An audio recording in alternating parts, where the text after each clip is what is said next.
فوج کا سیاست سے کوئی لینا دینا نہیں ہے۔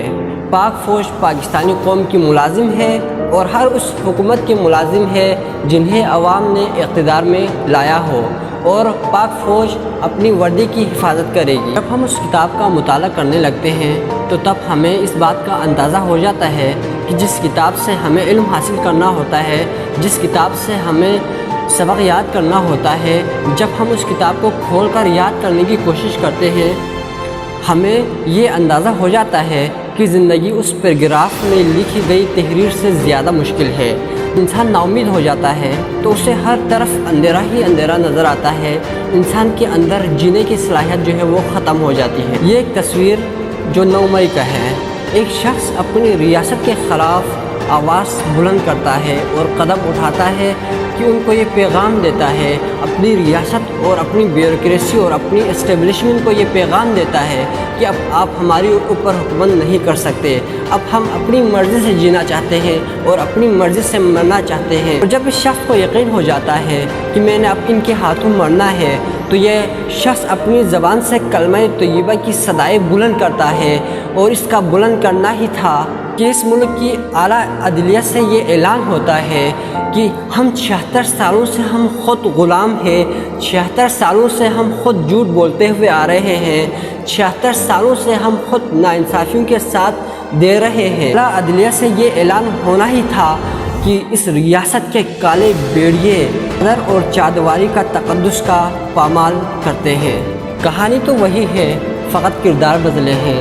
1970 سے 2024 تک نقطہ یہ ہے کہ ہم اپنی آئینی حدود کو جانتے ہیں، پہچانتے ہیں اور لوگوں سے توقع رکھتے ہیں کہ وہ بھی آئین کی پاسداری کرے۔ خوابوں کے ساتھ بہت آگے نکل گئے اور بھول گئے تھے کہ تقدیر لکھی جا چکی ہے۔ انسانوں کی ایک خاصیت ہوتی ہے کہ جب وہ اذیتوں کی لپیٹ میں آ جاتے ہیں تو معصوم بچوں کی طرح ڈرتے ہیں اور چھپنے کے لیے جگہ کی تلاش میں رہتے ہیں، اور وہ سچائی اور حقیقت سے بہت دور چلے جاتے ہیں، جہاں سے انسان کا واپسی کا کوئی راستہ نہیں ہوتا۔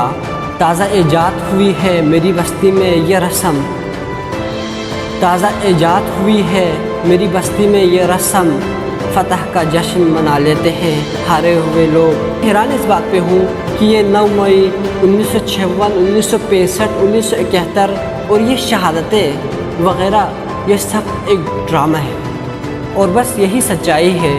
ہم تو سمجھ رہے تھے کہ اس ملک میں کچھ پردے رہ گئے ہیں جن کا ابھی اٹھنا باقی ہے، لیکن حقیقت یہ ہے کہ یہ سارا کا سارا ملک ننگا ہو چکا ہے۔ پاک فوج زندہ باد۔ جب شعور بکتا ہے تو وہ جہالت سے زیادہ خطرناک ثابت ہوتی ہے، اور پاک فوج زندہ باد، پاک فوج زندہ باد۔ آج کے بعد ہم بھی ایک عہد کریں گے اور صدق دل سے عہد کریں گے کہ ہم اپنی مرضی سے جئیں گے اور ہم اپنی مرضی سے مریں گے۔ کسی کے باپ کے اندر یہ مجال نہیں ہے کہ ہمیں یہ بتائے کہ آپ نے اس طرح جینا ہے اور آپ نے اس طرح مرنا ہے۔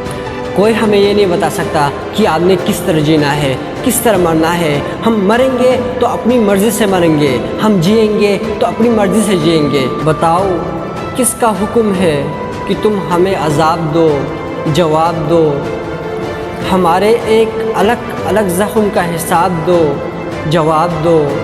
ہمارے دیس میں علوم دینے کے اصول کس نے طے کیے؟